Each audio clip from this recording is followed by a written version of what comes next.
আফগানিস্তানে পাক air strike, মধ্যরাতে বিভীষিকা, চলে গেল একাধিক প্রাণ। ঘুমন্ত অবস্থাতেই একের পর এক মৃত্যুর খবর এবং সেখানে মৃতের সংখ্যা আরো বাড়তে পারে। নানগরহার পাকতিতায় ঘন জনবসতি এলাকায় মুহুর্মুহু হামলা চলে।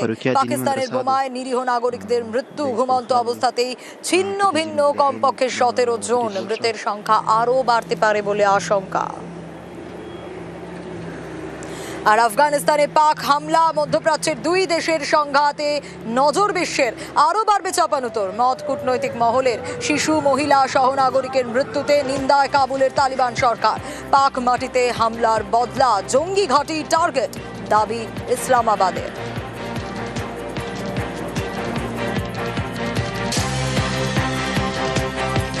নিউজ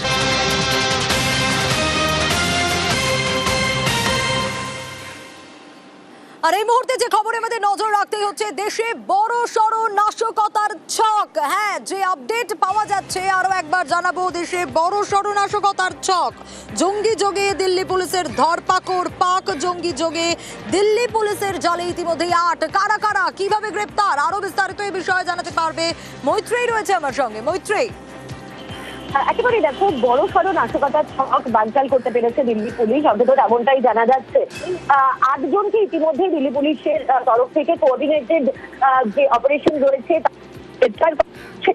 এই 8 জনের মধ্যে 6 জনকে গ্রেপ্তার করা হয়েছে তামিলনাড়ু থেকে এবং 2 জনকে গ্রেপ্তার করা হয়েছে পশ্চিমবঙ্গ থেকে।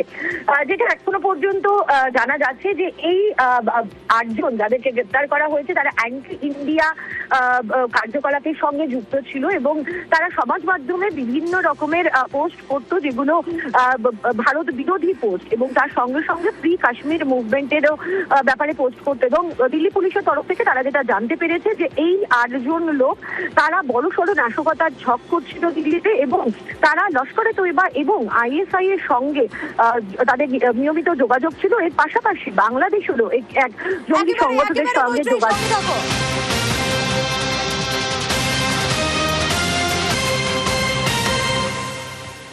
আর ঠিক এখানেই প্রশ্ন, পাক গুপ্তচর সংস্থা আইএসআই এর সঙ্গে ধৃতদের যোগাযোগ, এই প্রশ্ন উঠছে।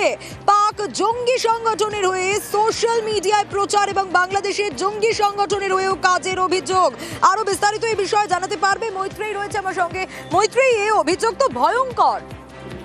একেবারে নিঃসন্দেহে দেখো, এই অভিযোগ অত্যন্ত গুরুতর। তার কারণ যদি গত বছরের পেহেলগাম হামলার ঘটনা দেখা যায় এবং তারপরেও দিল্লি নাশকতার ঘটনা, সেখানেও কিন্তু পাক যোগ খুব সুস্পষ্ট হয়েছিল। এবং সাম্প্রতিককালে দিল্লি পুলিশের কাছে এরকম একটি টিপ অফ এসেছিল যে দিল্লিতে কোনো একটি মন্দিরের কাছে বড়সড় নাশকতার প্ল্যান করছে এই পাকিস্তান বেস জঙ্গিরা, এবং সেখানে দাঁড়িয়ে এই 8 জনকে গ্রেপ্তার করা এবং যাদের সঙ্গে একেবারে আইএসআই এবং লস্করে তৈবা এবং তার সঙ্গে সঙ্গে বাংলাদেশের জঙ্গি গোষ্ঠীর সরাসরি যোগাযোগ আছে, সেই বিষয়টা কিন্তু আরো স্পষ্ট করে দিচ্ছে যে ভারতে নাশকতার জন্য কোনো বড় সড়ো কিছু প্ল্যান করা হচ্ছিল।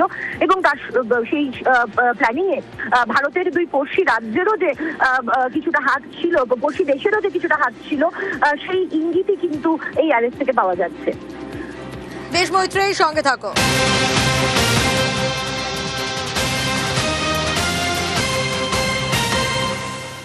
আর ধৃতদের কাছ থেকে কি কি উদ্ধার হলো? ধৃতদের ইতিমধ্যেই দিল্লি নিয়ে গিয়েছে পুলিশ, কিন্তু কি কি পাওয়া গেল তাদের কাছ থেকে মৈত্রেয়ীর কাছ থেকেই জানবো। মৈত্রেয়ী, এই যাদেরকে গ্রেপ্তার করা হয়েছে তাদের কাছ থেকে কি কি পাওয়া গেল? তার কারণ তারা যেভাবে কাজ করতেন, যে সংগঠনের হয়ে কাজ করতেন, বা যে অভিযোগগুলো উঠে আসছে, তাদের কাছে কি কি ছিল?